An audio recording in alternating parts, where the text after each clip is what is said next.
Despite a torn bicep and torn MCL, Hyder Amil is fresh off his biggest victory of his career over William Gomis, who was the 20th ranked fighter in the featherweight division.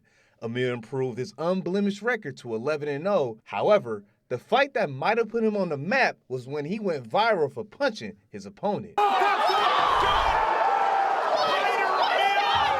People know me for they call it 38 special guy, you know, so everyone knows me for that. Things didn't always work in Amil's favor. He grew up in the Philippines in Cebu City, where he says he was abused by people in the neighborhood where they would throw rocks at him since his skin color was pale and he was half Muslim.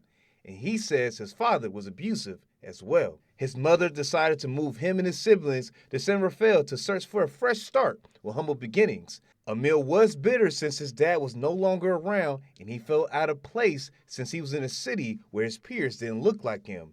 The bullying and harassment followed his family. When we came over here, it was my two sisters and my mom, and I had to deal with their boyfriends, and I remember you know, having to deal with my mom's boyfriend more specifically, and realizing like no one's gonna take care of my sister and my mom but me. So I was like, you know what, I need to learn how to protect myself. And when my buddy came up to me, he was like, hey man, I've been doing this kickboxing thing, and he was beating people up and he was a really good fighter. So I was like, hey dude, let me join in with you. Throughout Amil's teenage years, he was dominant in sports like wrestling and kickboxing, where he was sparring and defeating grown men. There's a chance his talents could have went down the drain when he walked away from MMA and attempted to live a normal life by going to a junior college and working regular jobs. Got fired from my job. I sent all these Craigslist ads out. I need to make rent. The MMA gym hired me, and that's how I got started at MMA. So I just took it as a sign from God, like, hey, maybe my journey in MMA isn't done yet. From that point on, Amil's unwavering passion for combat grew, and he committed himself to be the best mixed martial artist he could be.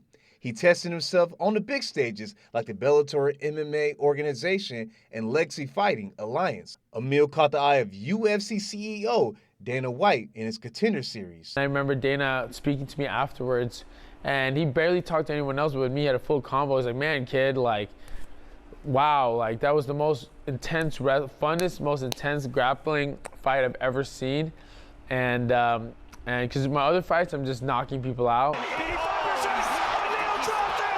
When Amil isn't in war mode inside the cage, he spends his time training kids inside his gym in San Rafael called Hurricane Athletics and Combat. He's also the ambassador of a nonprofit called the Guardian Project. It's a nonprofit to give kids a jiu-jitsu lesson so that they learn self-defense, confidence, be part of a community. And it was a big deal for me because I come from nothing. Like, I come from a third world country, and I want those opportunities to open up for people everywhere.